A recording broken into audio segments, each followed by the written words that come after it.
السلام علیکم نحمده ونصلي على رسوله الكريم اما بعد فاعوذ بالله من الشيطان الرجيم بسم الله الرحمن الرحيم رب اشرح لي صدري ويسر لي امري واحلل عقدة من لساني يفقهوا قولي اللهم ارنا الحق حقا وارزقنا اتباعه وارنا الباطل باطلا وارزقنا اجتنابه آمین یا رب العالمین۔ آیت نمبر 41 سورۃ الانفال۔ وَاعْلَمُوا أَنَّمَا غَنِمْتُم مِّن شَيْءٍ فَأَنَّ لِلَّهِ خُمُسَهُ، اور تم کو معلوم ہو کہ جو کچھ مال غنیمت تم نے حاصل کیا ہے اس کا 5واں حصہ اللہ اور اس کے رسول اور رشتہ داروں اور یتیموں اور مسکینوں اور مسافروں کے لیے ہے۔ اب جس موضوع سے سورہ انفال کا آغاز ہوا تھا، یعنی مال غنیمت کی تقسیم، اب کچھ تعلیمات مسلمانوں کو دے کے، کچھ ان کا تزکیہ کر کے، کچھ ان کی تربیت کر کے اب مال غنیمت کی بات کی جا رہی ہے اور اس کے حصے بتا دیے گئے ہیں۔ یعنی 4 حصے جو ہیں وہ مجاہدین میں بٹ جائیں گے اور 1 حصہ جو ہے ان طبقات میں بٹے گا جس کا کہ یہاں ذکر ہے۔ ہم جانتے ہیں کہ اچھی حکومت وہ ہوتی ہے جو کہ ویلفیئر اسٹیٹ ہو، جو کہ گرے ہوئے پسے ہوئے طبقات کی مدد کرتی ہو۔ تو حکومت کی ذمہ داری ہے کہ وہ گرے ہوئے طبقات کا خیال کرے۔ جہاں تک مال کے مستحق ہونے کا، ڈیزرو کرنے کا تعلق ہے، تو مال صرف محنت کی بنیاد پہ کوئی ڈیزرو نہیں کرتا یا وراثت کی بنیاد پہ صرف ڈیزرو نہیں کرتا، بلکہ ضرورت بھی وہ چیز ہے جو کہ مال کا ڈیزرو کرنا کسی کا بتاتی ہے۔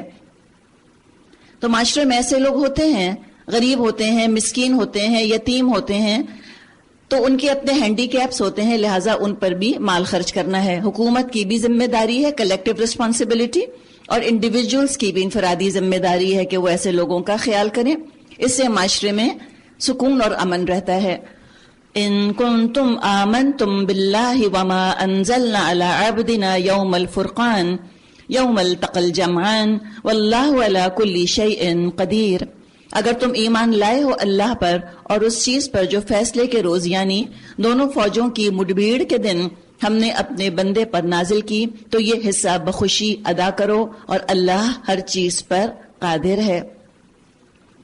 اب کچھ بدر ہی کا ذکر آ رہا ہے۔ یہاں سے لے کے آگے جو مضمون چل رہا ہے سورہ توبہ میں بھی انشاءاللہ ہم یہی مضمون پائیں گے، اور وہ مضمون کیا ہے؟ اس میں ہجرت کا ذکر ہے، جہاد کا ذکر ہے، آپس کے تعلقات درست کرنے کا ذکر ہے، اور کس مقصد کے لیے ہجرت اور جہاد کر رہے ہو اس مقصد کی بار بار یاد دہانی کروائی گئی ہے۔ اللہ کے لیے کرو، اور کامیاب ہونا چاہتے ہو تو کیا طریقے ہوں گے؟ تو انشاءاللہ تعالی یہی مضمون ہم آگے تک دیکھتے چلے جائیں گے، اور اللہ سے ضرور ہم دعا کریں اس وقت کہ اللہ تعالیٰ مجھے مجاہد بنا دے، اللہ میرا مزاج مجاہدانہ بنا دے۔ چاہے حج ہو یا رمضان کے روزے ہوں، مقصد ہی ہے مسلمانوں کو ٹف بنانا، ان کے اندر مجاہدانہ مزاج پیدا کرنا۔ مسلمان عیش کوش نہیں ہوتا، ڈیلیکیٹ ڈالز نہیں ہوتی مسلمان عورتیں، بلکہ ان کے اندر ٹفنس ہوتی ہے، ٹارگٹس بناتی ہیں، اچیو کرتی ہیں۔ اور جہاد کے ہمیں بہت سے معنی پتہ چلتے ہیں۔ یہاں تو انشاءاللہ تعالی ہم قتال کا ذکر پڑھ رہے ہیں سورہ انفال میں، سورہ توبہ میں بھی بیشتر حصہ قتال پر مبنی ہے، اور قتال بھی جہاد ہی کی ایک قسم ہے۔ ہم خواتین جو یہاں بیٹھی ہیں اور ساری مسلمان خواتین، ہم جانتے ہیں کہ قتال مسلمان عورت کے اوپر فرض نہیں ہے، تو کیا ہم جہاد سے اپنا حصہ نہیں لے سکتی؟ کیا ہم محروم رہ جائیں گی؟ نہیں، الحمدللہ جہاد کے اور بہت سارے میدان ہیں۔ اپنے اپنی صورتحال کے حساب سے انشاءاللہ تعالی ہم دعا کرتے ہیں کہ اللہ تعالیٰ مجھ سے وہ کام لے لے جس کی ضرورت ہے۔ اللہ نیڈ آف دی آر تو مجھ کو سکھا دے، مجھے بتا دے، مجھے دکھا دے، کیا علمی جہاد کرنا ہے، کیا نفس سے جہاد کرنا ہے، کیا معاشرے کے اندر کوئی خرابیاں ہیں جن کو دور کرنا ہے، لتھارجی یہ بھی تو پرابلم ہے، سستی اسے بھی تو جہاد کرنا ہے، خیانت کا ذکر بھی انشاءاللہ آپ دیکھیے گا بار بار آئے گا، کیا مورل ڈکلائن آ رہا ہے ہم مسلمانوں کے اندر، اس سے بھی تو ہمیں جہاد کرنا ہے۔ تو اللہ جو ٹیلنٹ، جو صلاحیت، جو میری شاکلت تو نے میری بنائی ہے، اللہ اس کے حساب سے مجھے دکھا دے میں کہاں فٹ ہوتی ہوں۔ یہ تمام چیزیں کیا ہیں؟ چاہے کوئی تلوار کا جہاد کرے، کوئی قلم کا جہاد کرے، کوئی زبان کا جہاد کرے، یا کوئی الیکٹرانک میڈیا کو لے کر اور اس کو اسلامائز کرے، یا ایجوکیشن کے میدان میں وہ جہاد کرنے کے لیے نکلے، بہرحال یہ سب ایک ویل آئلڈ مشینری کی طرح کام کرنے والی چیزیں ہیں. اس میں اعلیٰ اور گھٹیا کی بات نہیں ہے, اس میں شہرت کی یا گمنامی کی بات نہیں ہے, یا فرنٹ آفس یا بیک آفس کی بات نہیں ہے, اپنے اپنے ٹیلنٹس کی بات ہے. کسی بھی مشین کو ذہن میں لے آئیے, گاڑی کو لے آئیے, گھڑی کو لے آئیے, اس مائک کو لے آئیے, اپنے کمپیوٹر کو آپ لے آئیے. کتنے چھوٹے بڑے پرزے ہیں, کچھ نظر آتے ہیں کچھ نظر نہیں آتے. ایک چھوٹا سا پرزہ کام نہ کرے تو وہ چیز جو ہے وہ تقریباً بیکار ہو جاتی ہے بعض دفعہ. تو بس یہ دعا کریں, اللہ تعالیٰ تو نے مجھے بنایا ہے نا, تو جانتا ہے, بس اس اسلام کی مشینری میں مجھے فٹ کر دے.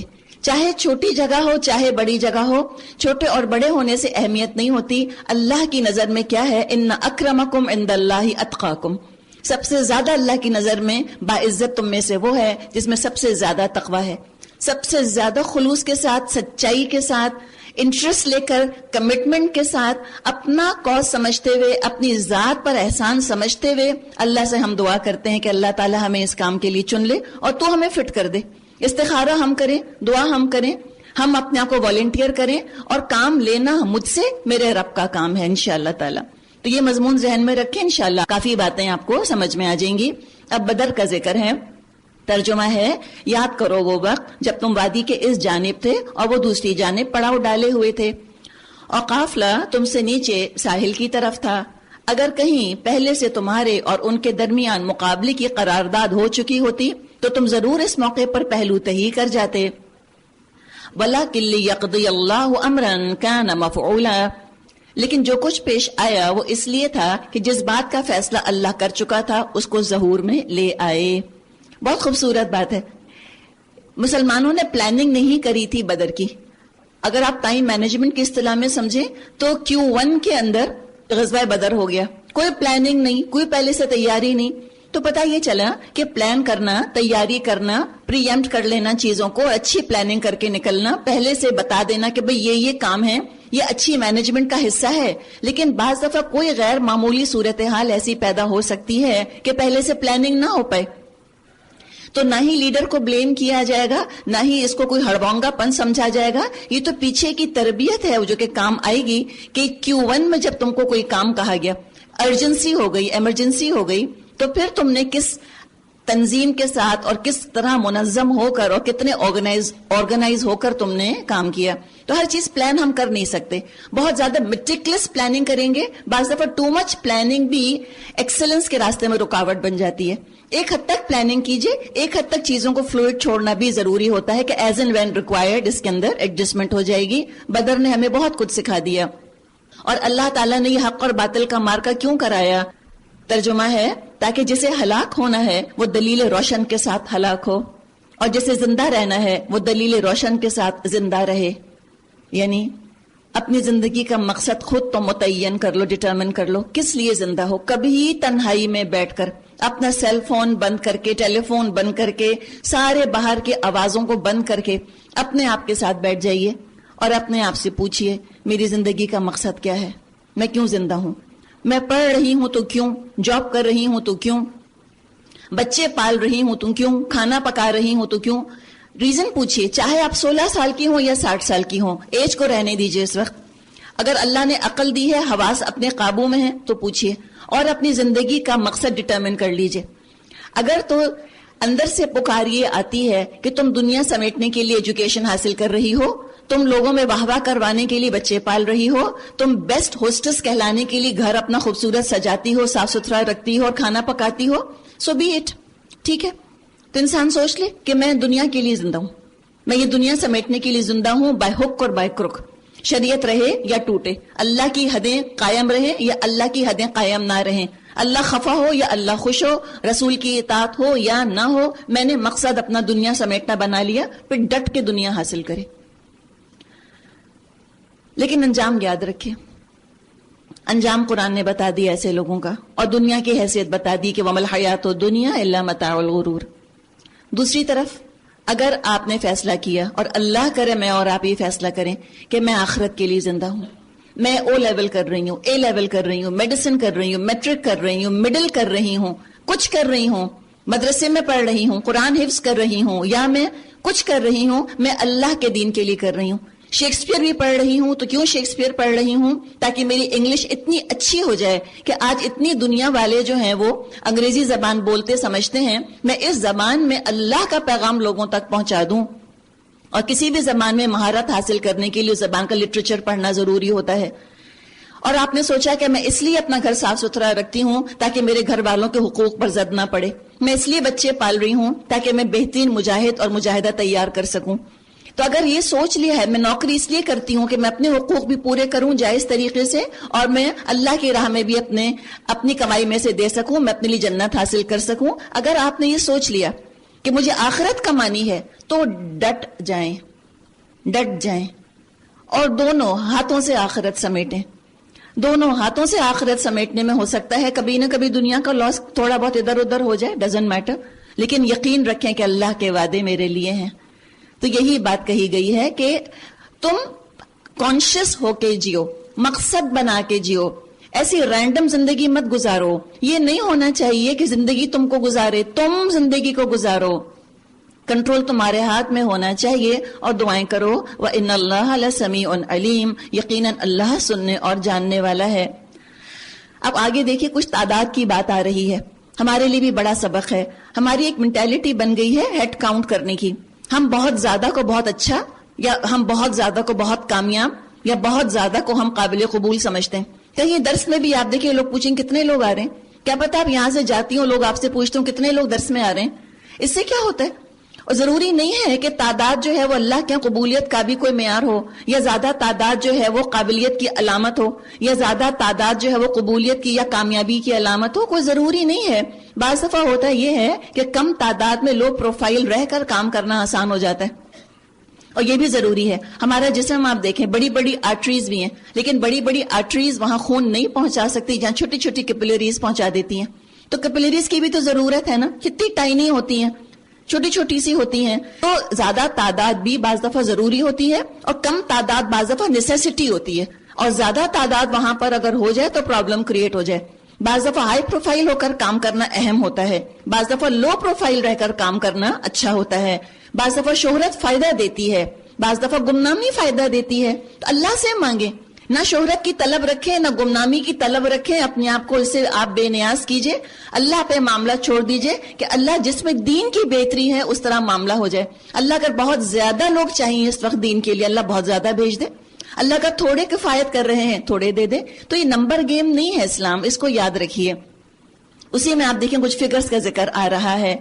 اذ یریکہم اللہ فی منامک قلیلا، اور یاد کرو وہ وقت جب اے نبی اللہ ان کو تمہارے خواب میں تھوڑا دکھا رہا تھا، اور اگر کہیں وہ تمہیں ان کی تعداد زیادہ دکھا دیتا تو ضرور تم لوگ ہمت ہار جاتے اور لڑائی کے معاملے میں جھگڑا شروع کر دیتے. لیکن اللہ ہی نے تمہیں اس سے بچا لیا، یقیناً وہ سینوں کا حال تک جانتا ہے. اور یاد کرو جبکہ مقابلے کے وقت اللہ نے تم لوگوں کی نگاہوں میں دشمن کو تھوڑا دکھایا اور ان کی نگاہوں میں تمہیں کم کر کے پیش کیا، تاکہ جو بات ہونی تھی اس کو اللہ ظہور میں لے آئے. اور آخر کار سارے معاملات اللہ ہی کی طرف رجوع کرتے ہیں.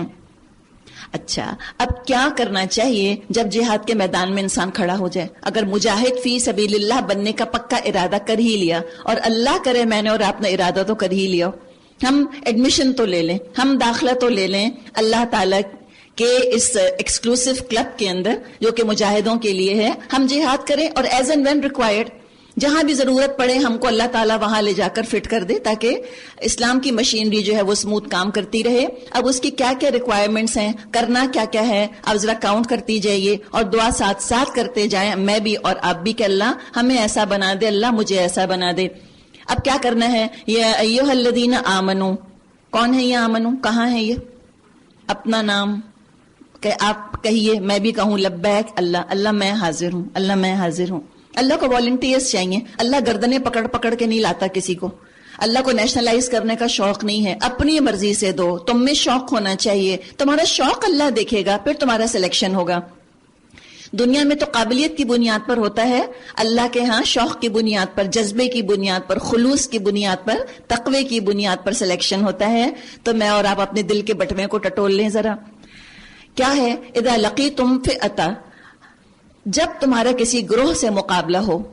اب دیکھیے یہ تو ہے نا، علم کا علم سے ٹکراؤ ہے. جو غیر مسلم ہیں کتنی ترقی کر رہے ہیں علم میں، کیا کچھ ایجادات کر رہے ہیں، تو ہم پیچھے کیوں رہ رہے ہیں؟ صرف سستی اور کاہلی کی وجہ سے، صرف جاہل رہنے کی وجہ سے کہ ایجوکیشن حاصل نہیں کرتے. تو ہمیں تو مقابلہ کرنا ہے، کوئی بھی میدان ہو جہاد کا.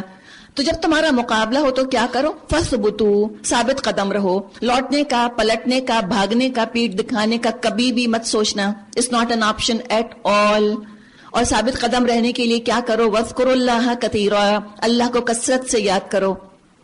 یہ مت دیکھو کہ odds are against you یا odds جو ہے وہ تمہارے فیور میں ہیں. بس یہ دیکھو کہ تم کس کے لیے کام کرنے آئے ہو. یہ مت دیکھو تمہارے ہاتھ میں کیا ہے، یہ دیکھو اللہ کے ہاتھ میں کیا ہے. انشاءاللہ تعالیٰ تو ثابت قدمی حاصل ہوگی. اور اللہ کو کثرت سے یاد کرو. مختلف اذکار، استغفار، درود، سبحان اللہ و بحمدہ، سبحان اللہ العظیم، اللہ اللہ اللہ اللہ ہی کہتی رہیں. لا الہ الا اللہ محمد رسول اللہ. اور دل کو بھی شامل کرنے کی کوشش کریں کہ زبان اور دل جو ہیں وہ ہم آہنگ ہوں، ان کے تار آپس میں جڑے ہوئے ہوں، کنیکشن ہو. خوب اللہ کو یاد کرو. غافل مت ہونا اپنے مقصد سے. جہاں غفلت ہوگی وہاں پرائیڈ آ جائے گا، سیلف انٹرسٹ آ جائے گا، شہرت کا شوق آ جائے گا، میں آ جائے گی اور ٹیم رہ جائے گی. وہ کہتے ہیں دیر از نو آئی ان ٹیم. TEAM اسپیلنگ ہے نا، آئی تو نہیں آتا اس کے اندر. تو کیا ہوگا؟ لعلکم تفلحون، تمہیں شاید فلاح نصیب ہو جائے. اور کیا کرو؟ وَاطِیعُوا اللَّهَ وَرَسُولَهُ، اور اللہ اور اس کے رسول کی اطاعت کرو. یعنی شریعت کے بتائے ہوئے طریقوں سے انحراف مت کرنا. یہ مت سوچنا کہ اچھا سیدھی انگلیوں گھی نہیں نکلتا تو ٹیڑھی انگلیوں سے ہی. اگر اسلام کے بتائے ہوئے طریقے پر کامیابی نہیں ہو رہی تو چلو ہم کچھ اور غیر اسلامی طریقہ شروع کر دیں اور گناہوں کے ذریعے ہم نیکیاں پھیلائیں یا نافرمانیوں کے ذریعے لوگوں کو فرما بردار بنائیں. یہ کبھی نہ کرنا. ہمیں لگ رہا ہے کہ ہاں یہ کیسے ہو سکتا ہے، لیکن ہوتا ہے بعض دفعہ، ٹیمپٹ ہو جاتا ہے انسان، لیبل لگ جاتا ہے all for a good cause. اللہ کو بہت پسند ہے. پیچھے بھی ہم نے پڑھا کہ یتیموں مسکینوں کی مدد ہونی چاہیے، لیکن کس طرح؟ شریعت کے طریقے سے. فنڈ ریزنگ بھی کرو تو کس طرح سے کرو؟ جیسے کہ اللہ اور اللہ کے رسول نے بتایا، غیر اسلامی غیر شرعی طریقے نہ ایجاد کرو. وَلَا تَنَازَعُوا، اور دیکھو آپس میں جھگڑا مت کرنا. کہنے کو اتنا چھوٹا سا حکم ہم نے کہا ہاں بالکل جھگڑنا نہیں چاہیے، لیکن اس کے پیچھے تو بہت لمبی کہانی ہے. اس کے پیچھے تو بڑا سیلف کنٹرول ہے. اس کے پیچھے تو اپنے ایگوز کو کنٹرول کرنے کی ضرورت ہے. انفلیٹڈ ایگوز کے ساتھ ضرور جھگڑا ہوگا، میں ہونے کے احساس کے ساتھ ضرور جھگڑا ہوگا. جب انفرادی انڈیویجولزم جس کو کہ کہا جاتا ہے، جب انڈیویجولزم کا زور ہو جائے گا، میری بھی تو مرضی ہے، آفٹر آل میری بھی تو امپورٹنس ہے. منہ سے نہیں کہتے، ہماری باڈی لینگویج، ہمارا مائنڈ سیٹ یہ ہوتا ہے کہ مجھے اہمیت دی جانی چاہیے، میں بھی خاص اسکل سیٹ لے کر آ رہی ہوں، آئی ایم امپورٹنٹ، میں بھی کوئی چیز ہوں. میں انگلش بول سکتی ہوں، وہ تو انگلش نہیں بول سکتے. کس نے سکھائی؟ اللہ نے. اللہ کو یاد کرو، اللہ کا شکر ادا کرو. مجھے کمپیوٹرز آتے ہیں، کس نے سکھایا؟ اللہ نے. کوئی اسکل لے کر آ رہے ہو تو یاد کر لو اللہ نے سکھائی. اس لیے کہ دیکھیے جس کو جتنی یونیک اسکل سیٹ اللہ کی طرف سے ملی ہوتی ہے، بعض دفعہ یہ شیطان کے ہتھے چڑھ جاتی ہے، شیطان اس کو ہائی جیک اغوا کر لیتا ہے. اور اغوا کر کے کہاں لاتا ہے شیطان؟ ٹیلنٹڈ لوگوں کو اغوا کر کے پھر کہاں لا کر بٹھاتا ہے؟ دین کے کاموں کے لیے، کہ آؤ یہاں بیٹھو اور خوب لڑائیاں ڈالو اور تو میں کرو. تو اگر ہم چاہتے ہیں کہ ہم جھگڑے نہ، تو اپنے ایگو کو ہمیشہ کٹ کر کے رکھیں، چھوٹا کر کے رکھیں، اپنی حقیقت جان لیں، بتا دیں اپنے آپ کو کہ آئی ایم ناٹ انڈسپینسیبل. معاف کرنا سیکھیں، برداشت کرنا سیکھیں اور لوگوں کو گنجائش دینا سیکھیں. بلیم گیم مت کھیلیں، بہت جلدی فنگر پوائنٹنگ پر تیار نہ ہوں. اور اگر کسی سے شکایت ہو جائے تو اپنی دینی بہن کو فوراً فون کر کے اور یہ مت کہیں کہ دیکھو میں غیبت نہیں کر رہی، لیکن دیکھو انہوں نے یہ کیا میرے ساتھ، میں تو مشورہ کر رہی ہوں. نام لے رہے ہیں، مشورے کا کھلم کھلا غیبت ہے. شیطان تالیاں پیٹ رہا ہے کھڑا ہوا. شاباش، خوب لڑو آپس میں. تو کیا ہوگا جب لڑو گے جھگڑو گے؟ فَتَفْشَلُوا وَتَذْهَبَ رِيحُكُمْ، تمہارے اندر کمزوری پیدا ہو جائے گی اور تمہاری ہوا اکھڑ جائے گی. یہ اختلاف ایسا کینسر ہے، ایسا گھن، ایسی دیمک جو اندر ہی اندر دین والوں کو چاٹ جاتا ہے. کچھ نہیں بچتا، کوئی اسٹرینتھ نہیں، کوئی روب نہیں رہتا، کوئی وزن نہیں رہتا ان کے اندر جب وہ آپس میں لڑتے ہیں. اور ہر ایک اپنے آپ کو ایک سیلف رائچس ایٹیٹیوڈ کے ساتھ لے کر آیا ہوتا ہے اور ہر ایک فل آف ون سیلف ہو کر آتا ہے کہ میں اتنی قربانیاں دے کر آئی ہوں، آفٹر آل میں اتنا رو رو کر میاں سے اجازت لے کر آئی ہوں، گھر والوں کی اتنی مخالفت میں اٹھا کر آئی ہوں. سیلف پٹی سے بھرے ہوئے آتے ہیں اور سیلف پٹی سیلف امپورٹنس کی طرف لے جاتی ہے. دین رہ جاتا ہے ایک طرف اور تو میں شروع ہو جاتی ہے اور آنکھوں ہی آنکھوں میسیجز ایکسچینج ہوتے ہیں. ایسا شخص جو دین کا کام کر رہا ہے, خود بھی دین کا کام کرنے آئے ہیں, وہ سامنے کھڑا بات کر رہا ہے, اپنے ساتھی کو دیکھا اور آنکھوں ہی آنکھوں میں حقارت آ گئی کہ یہ کیا حیثیت رکھتی ہیں, ان کا طریقہ دیکھو ذرا, ہم کتنے اچھے ہیں, ہم کو کتنا اچھا ٹائم مینجمنٹ آتا ہے, ہم کو کتنا اچھا کانفلکٹ ریزولوشن آتا ہے. بعض دفعہ ساری خوبیاں اپنی نظر آنے لگتی ہیں اور دوسرے کی کوئی خوبی نظر نہیں آتی. یہ ہرگز ایٹیٹیوڈ نہ رکھنا. دین کے کام کی کیا بات ہے, کوئی بھی میدان آپ لے لیجئے, کوئی سیکولر, کوئی سیکریٹ, کوئی ورلڈلی, کچھ بھی آپ لے لیجئے, کوئی کمیٹی پارٹی آپ لے لیں, کوئی کٹی پارٹی کی بات کر لیں, جہاں بھی یہ خرابیاں آ جائیں گی وہاں پرابلم ہوگا, جہاں یہ خوبیاں ہوں گی ہر کام میں برکت ہو جائے گی. تو یہ مت کرو, وَاصْبِرُوا, اور صبر کرو. ہاں مل کر کام کرو گے, کبھی نہ کبھی ایک دوسرے پر ذاتی کر بیٹھو گے. کوئی بعض دفعہ تمہارا حق نہ دے پائے گا, کوئی تمہاری قدر نہ دے پائے گا, کوئی تمہاری پیٹھ نہیں تھپ پائے گا, جبکہ تم کسی مورل سپورٹ کے امیدوار تھے یا کسی تعریف کے امیدوار تھے. تو اپنی آنکھوں میں توقعات مت لیں, لوگوں کی شکلوں کو مت ٹٹولا کریں کہ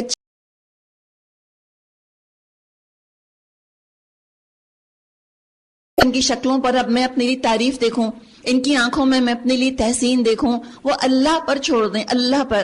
آپ کی قدر کوئی نہیں کر سکتا, سچی بات ہے, اللہ ہی کرنے والا ہے. تو صبر کرو, چھوٹی موٹی ذاتیاں ہیں, دنیا میں انصاف اگر ملتا ہے تو اللہ کو آخرت بپا کرنے کی آخر کیا ضرورت تھی. یقین کر لیں یہاں انصاف نہیں ہوگا, یقین کر لیں یہاں زیادتی ہوگی, تو صبر کرنا آسان ہوگا. بہت لافٹی آئیڈیلز مت لے کر آئیں. یہ مت سوچا کریں کہ دین والے کام کر رہے ہیں, یہ فرشتوں کی جماعت کام نہیں کر رہی, مجھ آپ جیسے انسانی کام کر رہے ہیں. غلطیاں ہوں گی, معاف کرنا سیکھیں, اور صابر ہی معاف کر سکتے ہیں. اور کیا ہے پھر, ان اللہ مع الصابرین, اللہ صبر کرنے والوں کے ساتھ ہے. اور کیا نہ کرو بتا دیا, ترجمہ ہے, اور ان لوگوں کے سے رنگ ڈھنگ اختیار مت کرو جو اپنے گھروں سے اتراتے اور لوگوں کو اپنی شان دکھاتے ہوئے نکلے. ہم کہیں کہ نہیں, ہم تو اتنے ماڈسٹ ہیں, ہم تو اتنے اچھے ہیں. کبھی خیال آئے, دیکھیے خاص طور پہ جو دین کے لیے کام کر رہے ہیں نا, ہم میں سے لوگ, ضرور ہم اس بات کو ذہن میں رکھیں, کبھی خیال یہ اگر آئے کہ جو کورس ہم آفر کر رہے ہیں وہ یونیک ہے, it's so good, it's so beautiful, it's so balanced. ہمارے اے سی سب سے اچھے, ہماری کرسیاں سب سے اچھی, ہمارے پروجیکٹر سب سے اچھے, ہمارا کھانا سب سے اچھا, ہم بھی سب سے اچھے, ہم بھی سب سے تمیزدار, ہم بڑے مزاج شناس, ہم بڑے سفسٹیکیٹڈ, میری اسمائل سب سے پیاری. اگر تو یہ خیال آ رہا ہے تو پھر باقی سب گھٹیا لگیں گے. پریٹینڈ کریں گے کہ ہم میں بڑی عاجزی ہے. اللہ دھوکہ نہیں کھاتا. باڈی لینگویج پکار کر کہہ رہی ہوتی ہے کہ عاجزی تو چھو کے بھی نہیں گزری. بہت کچھ اپنے بارے میں اچھے اچھے گمان رکھے ہوئے ہیں. تو یہ مت کرو, اللہ کو دکھاوا اچھا نہیں لگتا, شو آف کرتے ہوئے مت آنا. اور فالس ماڈسٹی شو آف سے بھی زیادہ تکلیف دہ ہوتی ہے. ان چیزوں سے بچو, مت ان کی طرح بنو جو کہ اتراتے اور دکھاتے ہوئے گھروں سے نکلے. وَيَصُدُّونَ عَن سَبِيلِ اللَّهِ, جن کی روش یہ ہے کہ اللہ کے راستے سے روکتے ہیں. اسپیشل ریفرنس ٹو کانٹیکسٹ میں اگر ہم دیکھیں خاص سیاق و سباق میں, تو ذکر کیا جا رہا ہے بدر میں کفار کے لشکر کا. اسی طرح ڈھول ڈھمکے کے ساتھ اور گانے والی عورتوں کے ساتھ اور داووں ناروں کے ساتھ وہ آ رہے تھے. اللہ کو یہ باتیں اچھی نہیں لگتی. کلیم مت کیا کرو کہ ہم یہ اور یہ کر لیں گے. کبھی خیال ہے کہ ہمارا کورس بہت ڈفرنٹ, بڑا یونیک, بڑا اسپیشل, بڑا اچھا ہے, سجدے میں گر کے 100 دفعہ استغفار کریں اللہ سے کہ اللہ ہمیں بخش دے. ایسا نہ ہو کہ سارا کرا کرایا انسان کا غارت ہو جائے. یہ تو کفار کے طریقے ہوتے ہیں, مومنوں کے نہیں. واللہ بما یعملون محیط, جو کچھ وہ کر رہے ہیں وہ اللہ کی گرفت سے باہر نہیں.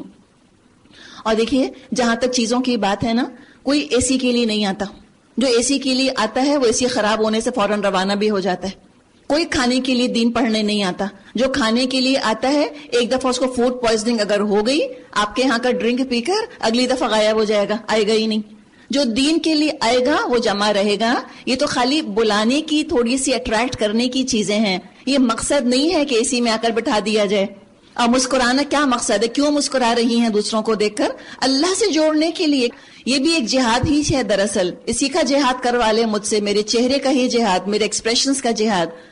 اور کبھی اگر تیوریاں بدل گئیں, جو خالی آپ کی مسکراہٹ پر فریفتہ ہو کر آیا تھا وہ آپ کے چڑھے ہوئے تیور دیکھ کے فوراً روانہ ہو جائے گا.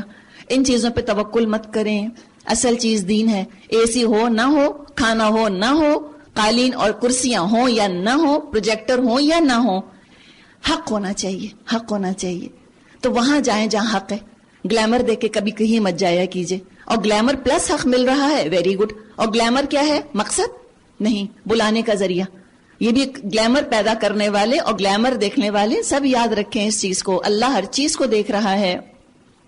وَإِذْ زَيَّنَ لَهُمُ الشَّيْطَانُ أَعْمَالَهُمْ, ذرا خیال کرو اس وقت کا جبکہ شیطان نے ان لوگوں کے کرتوت ان کی نگاہوں میں خوشنما بنا کر دکھائے اور ان سے کہا آج تم پر کوئی غالب نہیں آ سکتا, اور یہ کہ میں تمہارے ساتھ ہوں.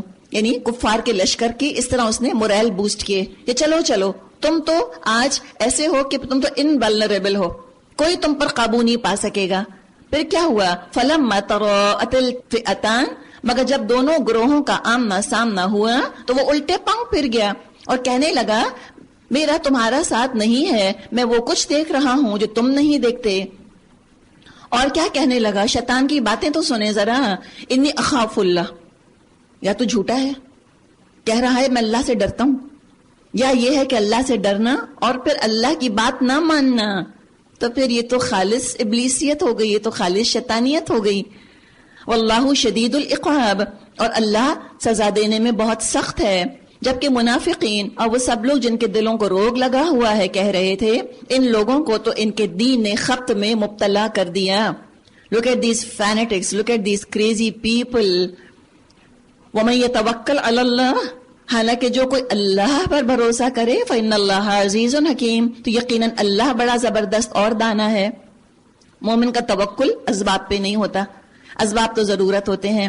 مومن کا توکل اللہ پر ہوتا ہے اور ایز اینڈ وین ریکوائرڈ جو کر سکتا ہے کام شروع کر دیتا ہے.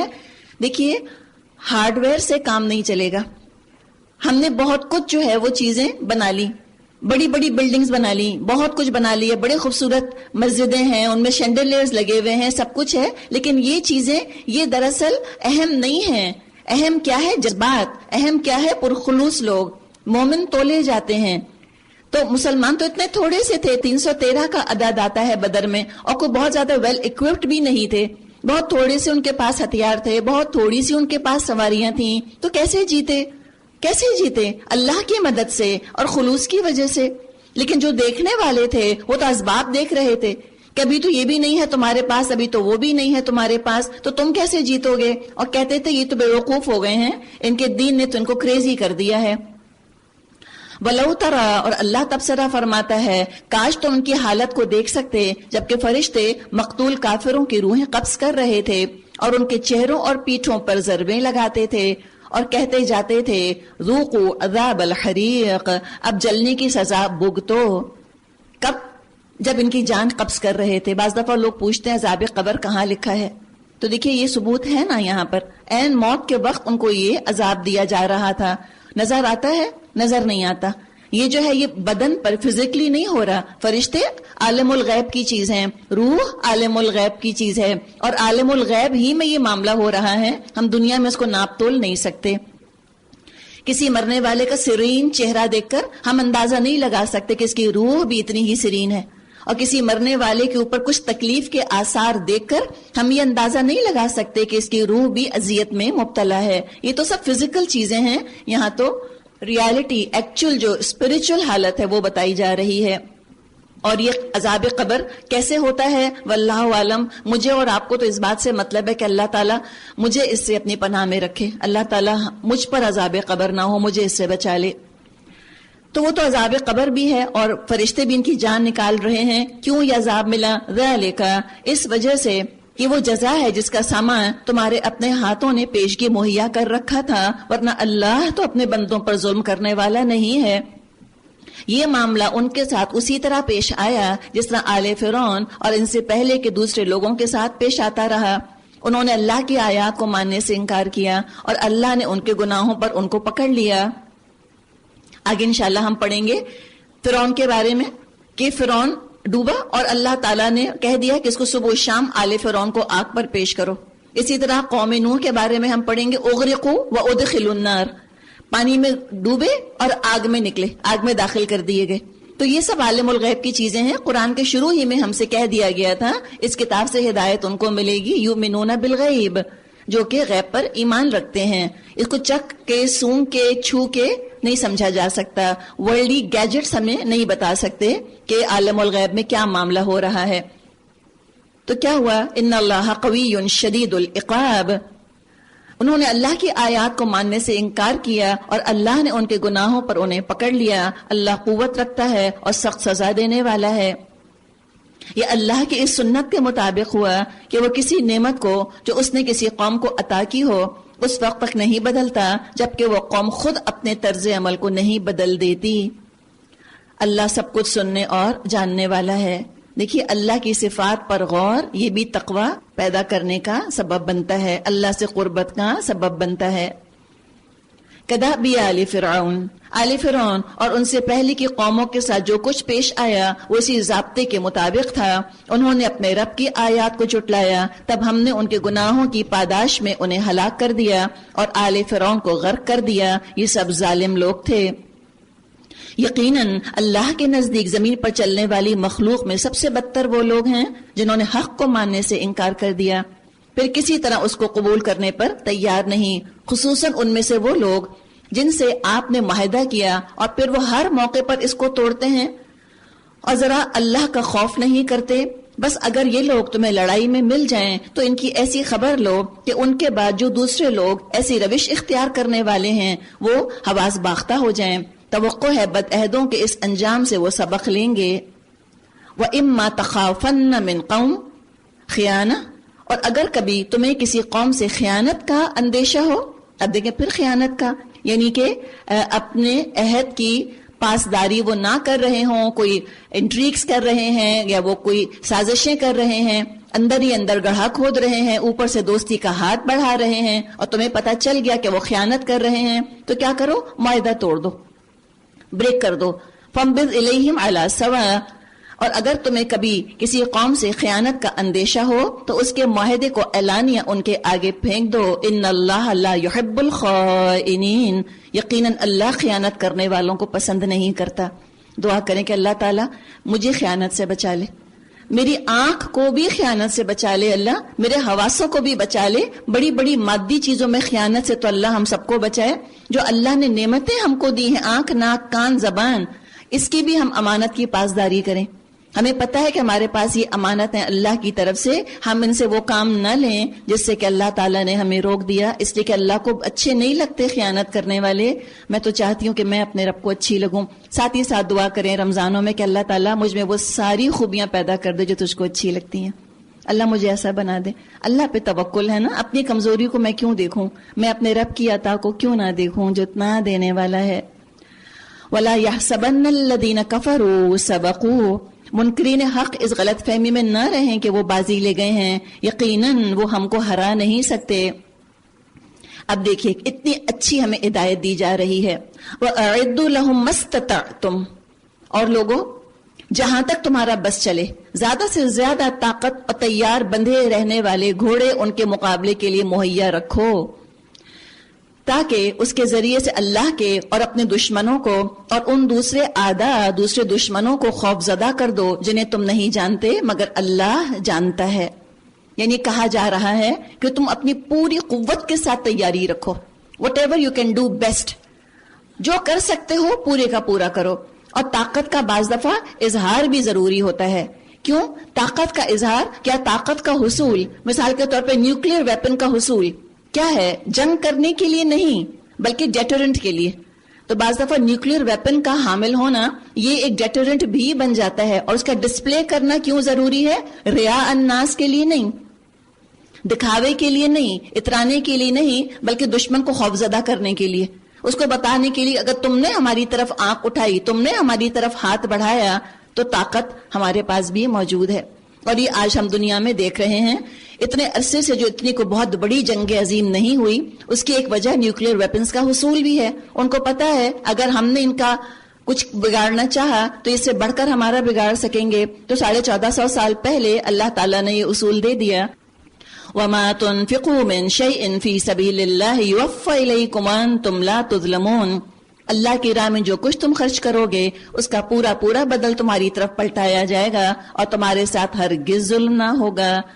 اور اے نبی اگر دشمن صلح اور سلامتی کی طرف مائل ہو تو تم بھی ان کے لیے آمادہ ہو جاؤ اور اللہ پر بھروسہ رکھو، یقیناً وہ سب کچھ سننے اور جاننے والا ہے. اور اگر وہ دھوکے کی نیت رکھتے ہوں تو اللہ تمہارے لیے کافی ہے. وہی تو ہے جس نے اپنی مدد سے اور مومنوں کے ذریعے سے تمہاری تائید کی. اتنی خوبصورت آیت ہے. کس کے ذریعے سے؟ آپ صلی اللہ علیہ وسلم کی مدد اللہ نے تو کی. دنیا میں سبب اللہ نے کیا بنایا؟ اس لیے کہ دنیا اسباب کی دنیا ہے. اللہ تعالیٰ نے ہیومن ریسورس ڈیولپ کروا دیا، بہترین human resource, companions of the prophet, صحابہ. ایسے ساتھی تو کسی نبی، کسی ولی، کسی رسول کو اس سے نہ پہلے ملے اور نہ آئندہ کبھی کسی کو ملیں گے. آپ کی آنکھ کا اشارہ سمجھنے والے، جہاں آپ کا پسینہ گرا وہاں خون اپنا بہانے والے. تو مومنوں کے ذریعے سے تو سوچیں صحابہ کی کس قدر افزائی اللہ نے کی ہے. کیا اللہ تعالیٰ نے ان کی عزت افزائی فرمائی ہے؟ ہمیں کہاں زیب دیتا ہے کہ ہم ان کی چھوٹی موٹی غلطیوں پر یا بڑی غلطیوں پر ہم اپنی زبانیں تان دراز کریں. اللہ نے مدد کی. آج دین جو ہم تک بھی پہنچا انہی کی قربانیوں سے پہنچا. اور کیا کیا؟ وَأَلَّفَ بَيْنَ قُلُوبِهِمْ، اور مومنوں کے دل ایک دوسرے کے ساتھ جوڑ دیے. آپ صلی اللہ علیہ وسلم جب تھے ایسے آپس میں مسلمان مومن صحابہ ایسے آپس میں جڑے ہوئے تھے. اور یہ دلوں کا جڑنا کیسے ہوتا ہے؟ دل تو ہمارا بھی چاہتا ہے کہ محبت اتفاق ہو. میرا بھی دل چاہتا ہے میں بھی لوگوں سے محبت کروں. ہاں اگر لوگ مجھ کو میرا حق دے دیں، اگر لوگ مجھ کو بالکل صحیح طرح ٹریٹ کریں، اگر لوگ میری غلطیوں پہ درگزر کر دیں، اگر میں دیر سے اٹھوں، میں کھانا نہ پکاؤں، میرے میاں مجھے کچھ بھی نہ کہیں، اگر میں بچوں کو توجہ نہ دوں تو بچے مجھے بلیم نہ کریں، میری ساس بھی مجھ کو چائے کی پیالی بنا کر دیں اور میری نندے بھی میری تعریف کریں، محبت ہی محبت ہے دل میں. ایسے ہوتا ہے؟ ایسے نہیں ہوتا. الف بین قلوبہم، اس کے لیے ظرف چاہیے، اس کے لیے ذاتوں کو چھوٹا، اس کے لیے بے غرض ہونا ضروری ہے، دینے والا، خدمت کرنے والا. اور دیکھیے یہ محبتوں کا قائم رکھنا یہ بہت بڑا کام ہے، بڑا اچھا کام ہے، اللہ کو بہت پسند ہے. اور ہم خواتین بہت اچھی طرح یہ کام کر سکتی ہیں. اللہ نے ہم کو جذبات دیے ہیں اور ہم جذباتی ہوتی ہیں اور بعض دفعہ جذبات کی وجہ سے لڑائیاں ڈلوا دیتی ہیں. تو اللہ سے دعا کریں کہ اللہ مجھ کو الفت قائم کرنے والا، الفت پیدا کرنے والا بنا دے. اللہ میرے الفاظ، میرا کردار، میرے اعمال، میرے معاملات سب ایسے ہوں کہ میں الفت پیدا کر دوں. سب سے پہلے الفت کا مرکز ہم ڈیسائیڈ کر لیں. کون میری محبت کا سپریم حقدار ہے؟ میرا رب. اللہ کو پہلے پرائیورٹی دے دیں، آپ دیکھیں سب جڑ جائیں گے جا کر انشاءاللہ تعالی. اور اللہ کو لو پرائیورٹی اگر دی اور گھٹیا گھٹیا چیزوں میں ہم نے الفتوں کا اظہار کیا یا اللہ کی مخالفت میں ہم جڑنا شروع کریں گے اگر، تو کبھی بھی نہ جڑ سکیں گے. پہلے مقصد، پہلے ہدف اپنا بنا لیں. کیوں چاہتی ہیں آپ کے آپس میں محبت رہے اور جھگڑے فساد گھر میں نہ ہو؟ آپ کو دین کا کام کرنا ہے. ہماری ایک ٹیچر تھی، اتنے مزے سے انہوں نے ایک دفعہ کہا کہ گھر میں کوئی جھگڑا فساد ہو گیا، کوئی تو میں ہو گئی. تو میں گئی، میں نے کہا مجھ کو بھی لڑنا تو ہے لیکن ٹائم نہیں ہے میرے پاس. تو بات یہ ہے واقعی ہم بھی مصروف ہو جائیں قرآن کا ترجمہ یاد کرنے میں، ٹیسٹ دینے میں، سر پیر سے ایسے مصروف ہوں گے، کوئی جھگڑے وگڑے کا ٹائم ہی نہیں ہے. اور آپ دیکھیں اگر ایک بات اپنے غصے پر آپ نے قابو پا لیا، ایک بات پر آپ نے زبان کو روک لیا، کل آپ کو وہ بات یاد بھی نہیں رہے گی کہ میں کیا سنانا چاہ رہی تھی اس کو. مجھے بھی کچھ طنز کرنا تھا لیکن یاد نہیں آ رہا اس وقت. اللہ ہمیں بھولا بنا دے ایسا، اللہ ہمیں اتنا معصوم، اتنا پیارا بنا دے واقعی کہ ہم بھول ہی جایا کریں کسی نے کیا کیا. تو جو دوسروں کی برائیاں بھول جاتے ہیں اور اپنی اچھائیاں بھول جاتے ہیں وہ الفت کے مرکز بن جاتے ہیں. پھر اگر ہم اپنی اچھائیاں یاد رکھیں اور دوسروں کی برائیاں یاد رکھیں تو الفت کا مرکز نہیں بن سکتے، نہ ہم جوڑنے والیاں بن سکتی ہیں. تو ظرف پیدا کریں اپنا، اور اعلیٰ ظرف ماں کی اولاد بھی انشاءاللہ اعلیٰ ظرف ہوگی. اور خاندانوں کے اندر پھر آپ دیکھیں کتنا اچھا ہوگا. چھوٹی چھوٹی چیزوں کو ایشو نہ بنایا کریں، نان ایشوز کو ایشو نہ بنائیں. دوسرے الفت کی قاتل زبان. چھوٹے چھوٹے ایشوز زبان کے استعمال کی وجہ سے بہت بڑے ہو جاتے ہیں، اور بڑے بڑے ایشوز خاموشی کی وجہ سے انسگنیفیکنٹ ہو جاتے ہیں. لگتا ہے کوئی بات ہی نہیں، چپ ہو جائیں، ایسی معصوم بن جائیں کہ آپ کو سمجھ ہی نہیں آیا جیسے کچھ. اس سے بھی الفت قائم رہتی ہے. اور کیسے الفت قائم رہتی ہے؟ سلام کرنے سے. اور الفت کیسے ہوتی ہے؟ جماعت میں، صف میں جڑ کر کھڑے ہونے سے. اور کیسے ہوتی ہے؟ تحفے دینے سے، ہدیے دینے سے. سودی قرضہ نہیں دینا، تحفہ دینا ہے. اور کس سے ہوتی ہے؟ کھانا کھلانے سے. اور کشادگی سے ملنے سے، اچھا مشورہ دینے سے، مسکرانے سے. لیکن پلیز اب آپ سڑک پہ ایرے غیرے کو مسکرا کے دیکھنا مت شروع کر دیجیے گا. ایک پتہ چلا کہ آپ آگے ہیں تو ایک لائن آپ کے پیچھے ہے. ہم جس کلچر میں، جس ماحول میں رہ رہے ہیں، ہمیں اس کے حساب سے معاملہ کرنا ہے. یہ بھی عقل مندی ہے. تو یہ الفت پیدا کرنے والی چیزیں ہیں. غیبت سے بچیں. تانے سے تو اتنی دعا کریں کہ اللہ تعالیٰ غیبت اور تانے اور طنز کو دور کر دے مجھ سے. یہ عقل مندی کا میدان نہیں ہے، یہ جہاد کا میدان نہیں ہے. زبان کے بہت سے اور استعمالات ہیں. اللہ کا دین کھڑا ہے، دیکھ رہا ہے میری آپ کی طرف کہ ہم اس کی سربلندی کے لیے اپنی زبانوں کو استعمال کریں. یہ ہے دراصل الفت. بزرگوں کا ادب کرنے سے، خدمت کرنے سے، جھکنے سے، خدمت لینے سے نہیں، اکڑنے سے نہیں. اپنی بیٹیوں کو سکھائیں خدمت کرنے والی بنو، خدمت لینے والی نہیں. ایکسپیکٹیشنز کم کرنے سے. یہ نہ ہو کہ کہیں شادی ہو رہی ہے اور جو ڈیزائنر جوڑا جو نہیں پہنچا شادی کا تو دلہن سمیت اماں کو بھی غش پڑ گیا. ہائے زینب مارکیٹ کا جوڑا لے آئی، اللہ بروکیٹ کا ریڈ سمپل جوڑا گوٹا تھوپ کر. کنجوس، خیال ہی نہیں بہو کا کیا قدر کریں گی میری بیٹی کی. ان سے پھر کبھی محبتیں نہیں بڑھتی. رسموں کو کم کریں، رسموں سے محبتیں نہیں بڑھتی. یہ رسموں کے دشمن ہیں. جو آپ نے شادیاں اٹینڈ کی ہیں اور جو رسمیں اس میں ہوئی ہیں، آپ کبھی ان کو یاد کریں اور آپ وہ لڑائیاں بھی یاد کریں، وہ بدمزگیاں بھی یاد کریں. سنت کو فالو کرنے سے، سنت کو کلچر بنانے سے الفت ہوتی ہے. نرمی سے، گیونگ اینڈ فار گیونگ، یہ انسان کا جب نیچر بن جائے. یہ ہے دراصل اخلاق، اسلامی اخلاق جو سکھایا جا رہا ہے. اور یہ پری ریکویزٹ ہے اگر ہم جہاد کرنا چاہتی ہیں. پری ریکویزٹ ہے، یہ منزل نہیں ہے ابھی ہماری. ابھی تو ہم کو اخلاق اپنا بنانا ہے تاکہ یہ کام کر سکیں جس کی طرف ہم کو دعوت دی جا رہی ہے، جس کی طرف مدعو کیا جا رہا ہے. ساری زندگی اخلاق سنوارنے میں گزار دی تو کام کب ہوگا؟ دھنیا دھل رہے، پودینہ دھل رہے، بھئی ہانڈی میں کب پڑے گا آخر؟ تو بات یہی ہے، ہمیں تو بہت کچھ آگے بنانا پکانا ہے. اپنے آپ کو دھونے مانجنے میں زندگیاں گزار دیں گے تو آگے کام کب کریں گے؟ تو اس پہ توجہ دیجئے. انشاءاللہ تزکیہ اپنا کیجئے، ساری زندگی کرتے رہیے. ایک تھریشولڈ پر آ گئے، اب جہاد کی تیاری الحمدللہ ہو گئی. آپس میں محبت اس کی علامت ہوگی. ہر اللہ سے کام کرنے والے سے محبت ہو جائے گی. خانہ کعبہ سے محبت کتنی بڑی نعمت، آپ صلی اللہ علیہ وسلم سے محبت کتنی بڑی نعمت، قرآن سے محبت کتنی بڑی نعمت، اللہ سے محبت کتنی بڑی نعمت. اور اللہ کرے کہ ہر اللہ کے لیے خلوص تقوی کے ساتھ کام کرنے والا ہماری محبت کا مرکز بن جائے انشاءاللہ. الف بین قلوبہم.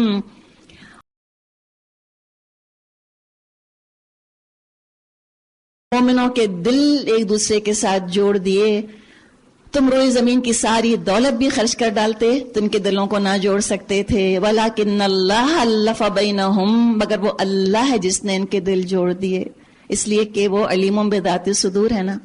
اس نے اپنی محبت پالی ان کے دلوں میں، اللہ نے تقوی دیکھ لیا ان کے دلوں میں، اللہ نے دنیا سے بے رغبتی دیکھ لی ان کے دلوں میں، اللہ نے شہادت کا، جہاد کا شوق دیکھ لیا، اسلام کو سربلند دیکھنے کا جذبہ ہے، ذاتیں قربان کر کے دین پروان چڑھانا اللہ نے دیکھ لیا. اللہ نے اتنا بڑا انعام دیا. الف بین قلوبہم انہ عزیز حکیم. وہ بڑا زبردست اور دانا ہے.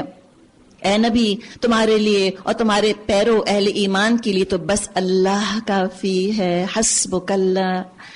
یا ایہا النبی، اے نبی حرض المؤمنین علی القتال، مومنوں کو جنگ پر ابھاریے، انکریج کیجئے.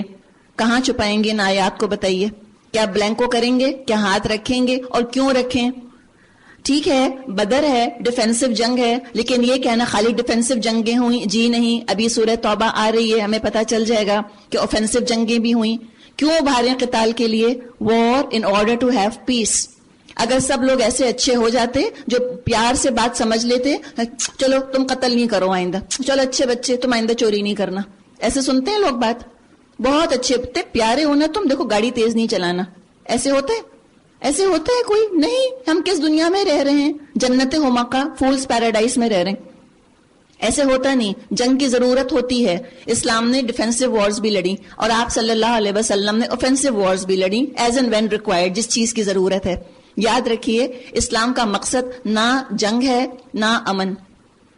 اسلام کا مقصد ہے لکلمت اللہ ہی العلیہ، کہ اللہ کی بات سب سے بلند ہو جائے. لا تکونا فتنہ، فتنہ ختم ہو جائے.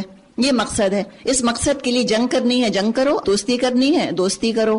تو ابھاریے، ابھی جنگ کی ضرورت ہے، ابھاریے. اور کیسے ابھارا جاتا ہے؟ آپ آج بھی دیکھتی پڑھتی سنتی ہوں گی کہ جہاں فوجیں کسی ملک کی جنگ کر رہی ہوتی ہیں، اس ملک کے پریزیڈنٹ کیسے راتوں رات چھپ چھپا کے وہاں جاتے ہیں، ان کی پیٹیں تھپ تھپاتے ہیں، ان کی پلیٹوں میں کھانا ڈالتے ہیں، اور سیلیبریشن کس موقع پر، کسی نہ کسی اپنی عید کے موقع پر ان کا ساتھ دیتے ہیں، ان کے پاؤں جما رہے ہیں نا، ان کی پیٹ تھپ تھپا رہے ہیں، انکریج کر رہے ہیں. تو ان کو تو کوئی برا نہیں سمجھتا. تو ہم کیوں شرمائیں اپنے کلام کے اوپر؟ عین حقیقت ہے، جب تک ظلم رہے گا جنگ کی ضرورت رہے گی. جنگ وہاں ختم ہوگی جب ظلم ختم ہو جائے گا. تو حرض المؤمنین علی القتال، آپ مومنوں کو جنگ پر ابھاریے. اگر تم میں سے 20 آدمی صابر ہوں تو وہ 200 پر غالب آئیں گے، اور اگر 200 آدمی ایسے ہوں تو منکرین حق میں سے 1000 آدمیوں پر بھاری رہیں گے، کیونکہ وہ ایسے لوگ ہیں جو سمجھ نہیں رکھتے. اچھا، اب اللہ نے تمہارا بوجھ ہلکا کیا اور اس کو معلوم ہوا کہ ابھی تم میں کمزوری ہے. بس اگر تم میں سے 100 آدمی صابر ہوں تو وہ 200 پر، اور 1000 آدمی ایسے ہوں تو 2000 پر اللہ کے حکم سے غالب رہیں گے. اور اللہ کس کے ساتھ ہے؟ واللہ مع الصابرین. پھر آگے اللہ تو صبر کرنے والوں کے ساتھ ہے. دعا کریں اللہ مجھے صابر بنا دے. God give me patience but soon. جلدی جلدی پیشنس دے دے اللہ مجھ کو. نہیں، صبر تو صبر کے ساتھ آتا ہے.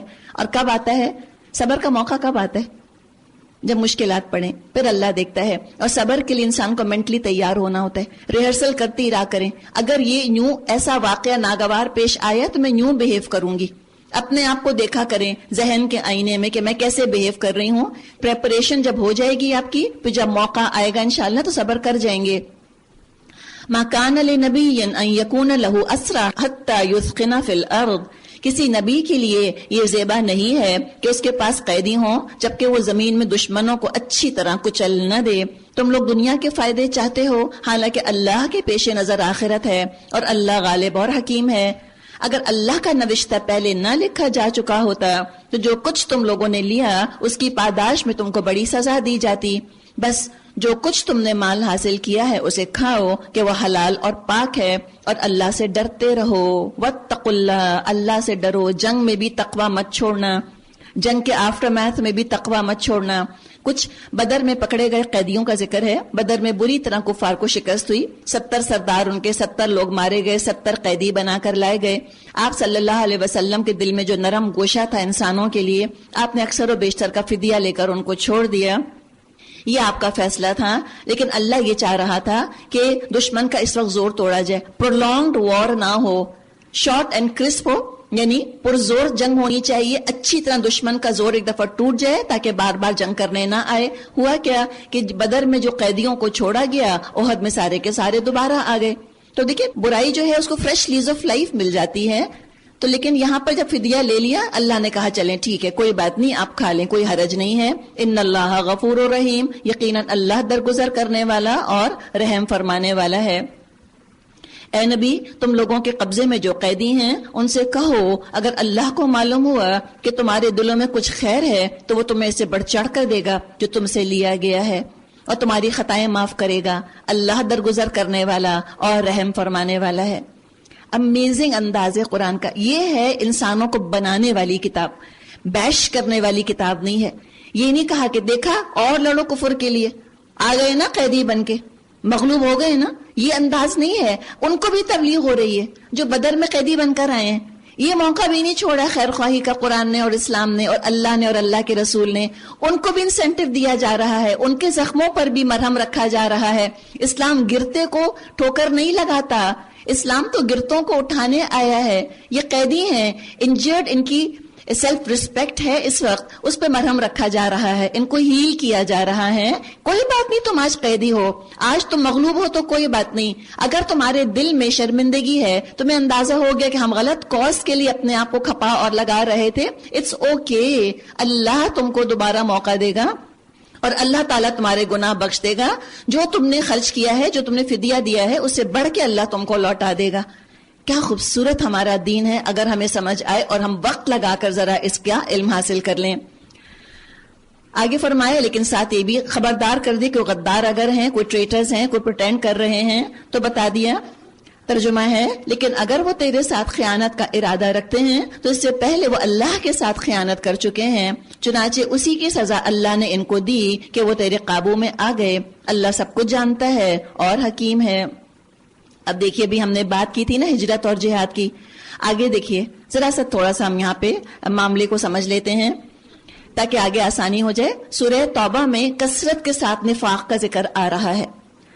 نفاق کیا ہے اور منافق کون ہے، اور ان آیات کو بھی ذہن میں لے آئیے۔ سورہ بقرہ آیت 63 تھی، سورہ مائدہ میں ان الذین آمنوا والذین ہادوا والنصارى والصابئین، اس میں تھا نا کہ جو اچھا عمل کرے گا اور یوم آخر پر اللہ پر یقین رکھے گا، لا خوف علیہم ولا هم یحزنون، تو یہی چیز ہے کہ کسی خاص گروہ میں ہونے کی وجہ سے نجات ہونے والی نہیں ہے، عمل صالح چاہیے اور ایمان کی دولت چاہیے۔ منافق کب بنتا ہے؟ کلمہ پڑھے بغیر تو کوئی منافق ہو ہی نہیں سکتا، اور ہمیں خیال آتا ہے کہ بس ہم نے کلمہ پڑھ لیا، ہم ایمان دل سے لائیں نہ لائیں، ہم اللہ رسول کے دین کی مدد کریں نہ کریں، نمازیں پڑھیں نہ پڑھیں، جنت ہمارا حق ہے۔ ساری غلط فہمی دور ہو رہی ہے۔ تو ہے کیا؟ کلمہ ایک تھریش ہولڈ ہے، ٹھیک ہے؟ ابھی جو کلمہ ہے لا الہ الا اللہ محمد رسول اللہ، یہاں پر تو ایک انسان مسلمان ہو گیا، مسلم قانونی طور پہ، لیگلی ہی از اے مسلم، لیکن یہ کوئی ایک سٹیٹک چیز نہیں ہے۔ اب یا تو اپ گریڈ ہوگا انسان یا ڈاؤن گریڈ ہوگا، وہ اس پر قائم نہیں رہ سکتا۔ اگر کلمہ پڑھ لیا ہے اور تم مسلم ہونے کے بعد تم اگر مومن ہونا چاہتے ہو، ہجرت کرو، جہاد کرو، اور اگر تم ہجرت اور جہاد کرتے رہو گے تم مسلم سے اپ گریڈ ہو کر مومن ہو جاؤ گے۔ اور چوائس نہیں ہے، ہم سلوپ پہ کھڑے، آگے نہیں جائیں گے تو پیچھے جائیں گے، ہمیں تو آگے بڑھنا ہی بڑھنا ہے۔ It's not a choice, it's a necessity, آگے جانا ہے تم کو۔ اور اگر تم ہجرت نہیں کرو گے اور تم جہاد نہیں کرو گے تو تم منافق بن جاؤ گے۔ تو کلمہ پڑھنے کے بعد دو راستے ہیں، اور تیسرا راستہ ہارڈلی، یا تو مومن بنو گے یا منافق بنو گے۔ تو مسلم جو ہے یا مومن ہوتا ہے، مسلم یا منافق ہوتا ہے، یا مسلم جو ہے جنت میں جائے گا مومن ہونے کی وجہ سے، اور مومن ہونے کا راستہ ہجرت اور جہاد۔ اور ہم کہیں کہ ہم کہاں چلے جائیں ہجرت کر کے؟ ہجرت ضروری نہیں کہ خطہ ہی چھوڑا جائے، جغرافیکل لوکیشنز بھی لوگ چھوڑ دیتے ہیں، ملک چھوڑ کے دوسرے ملکوں میں چلے جاتے ہیں دین بچانے کے لیے، بچوں کے مستقبل کی خاطر، تاکہ ہمارے بچے اچھے مسلمان ہوں۔ اور ہجرت جو ہے وہ تو بہت چیزوں سے ہوتی ہے۔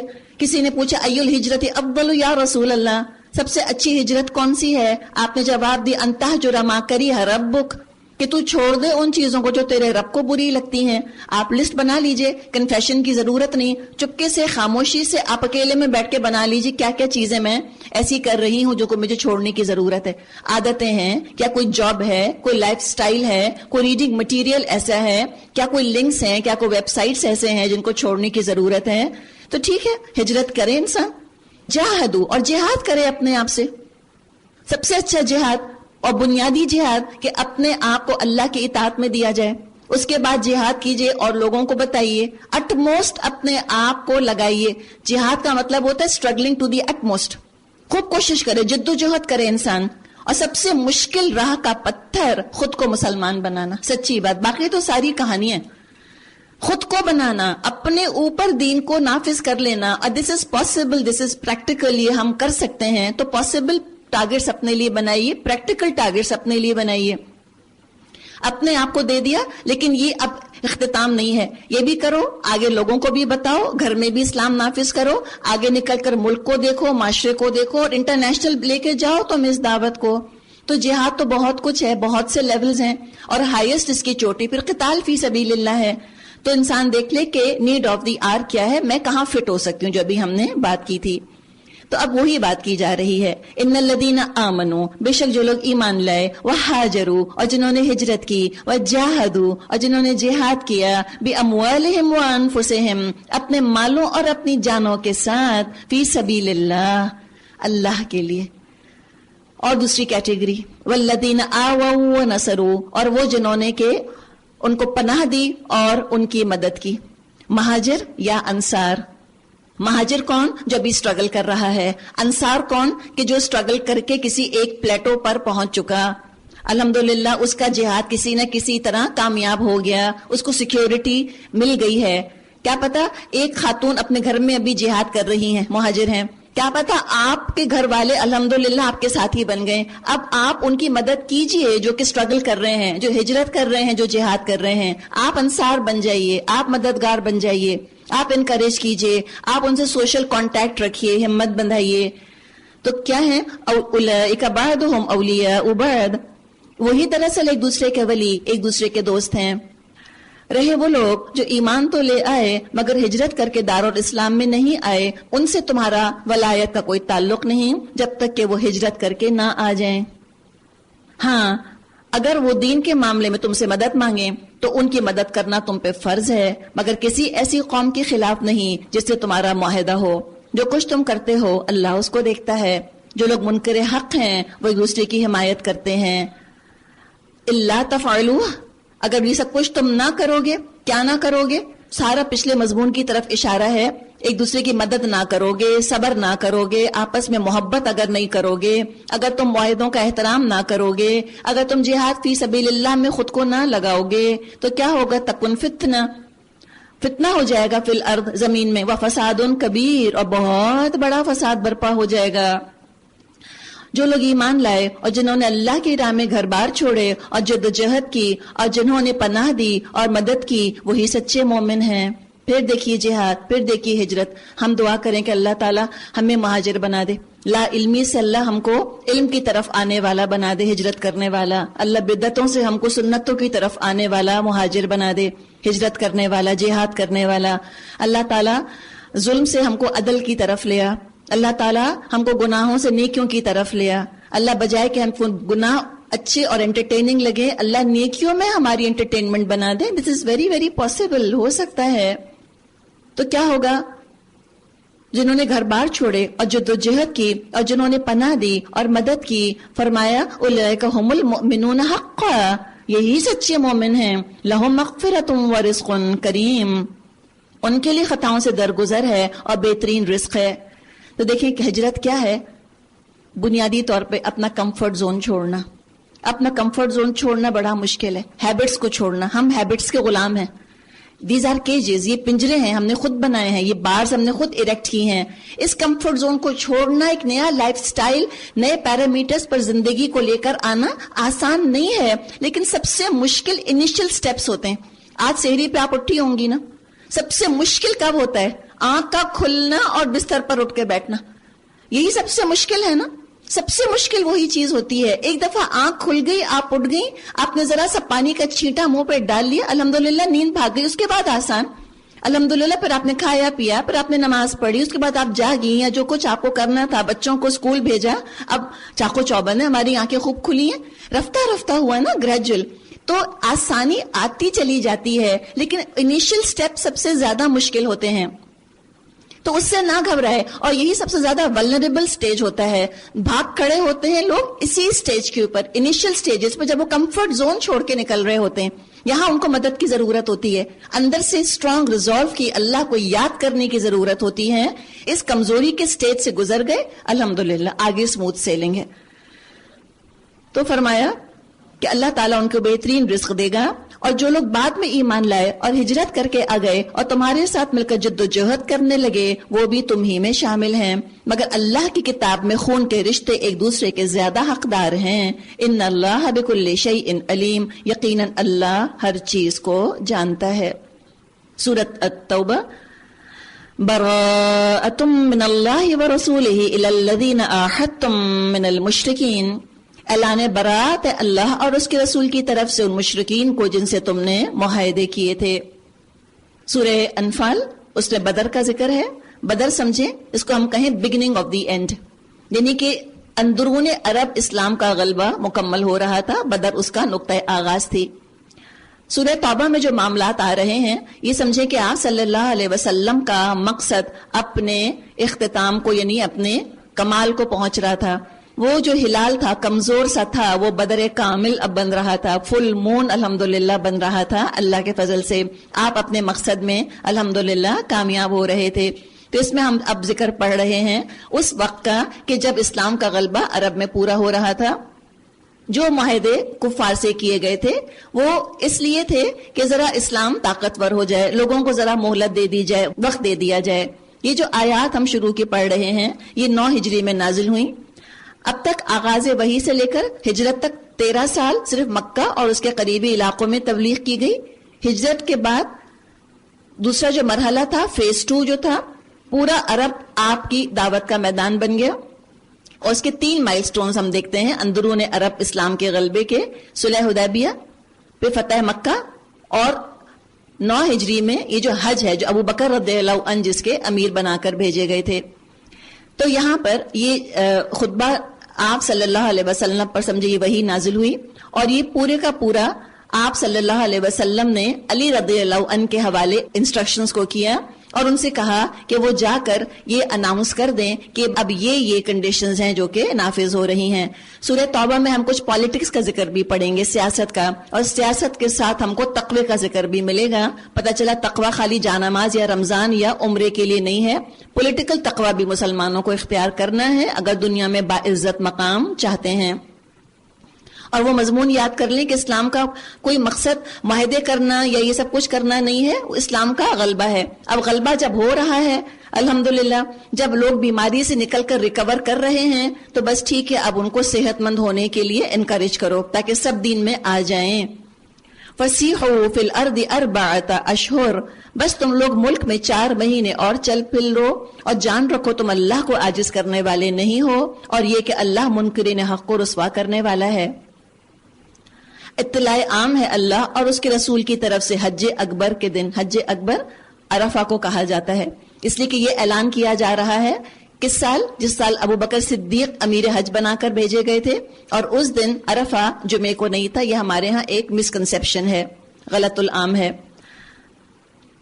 ان اللہ بریء من المشرکین ورسولہ, کہ تمام لوگوں کے لیے اعلان ہے کہ اللہ مشرکین سے بری الذمہ ہے اور اس کا رسول بھی. دیکھیں چھوٹی سی چیز, اگر کوئی یہ پڑھ جاتا ہے کہ رسولہ لام پر زبر پڑ جاتا ہے, اس کا مطلب کہ اللہ مشرکوں سے بھی بیزار ہے اور اپنے رسول سے بھی. اتنا ضروری ہے ہم قرآن کو توجہ دیں اور ہم قرآن کو صحیح تلفظ کے ساتھ, صحیح پروننسیشن کے ساتھ, صحیح زیر زبر کے ساتھ, احتیاط کے ساتھ پڑھیں. علم التجوید کی بڑی اہمیت ہے. تو اللہ کے رسول بھی بیزار ہیں ان سے. فَإِن تُبْتُمْ فَهُوَ خَيْرٌ لَكُمْ, اب اگر تم لوگ توبہ کر لو تو تمہارے لیے بہتر ہے, اور تم منہ پھیرتے ہو تو سمجھ لو تم اللہ کو عاجز کرنے والے نہیں ہو. اور اے نبی, انکار کرنے والوں کو سخت عذاب کی خوشخبری سنا دیجئے. بجز ان مشرکین کے جن سے تم نے معاہدے کیے, انہوں نے اپنے عہد کو پورا کرنے میں تمہارے ساتھ کمی نہیں کی اور نہ تمہارے خلاف کسی کی مدد کی, تو ایسے لوگوں کے ساتھ تم بھی مدت معاہدہ تک وفا کرو. کیوں؟ ان اللہ یحب المتقین, اللہ متقیوں ہی کو پسند کرتا ہے.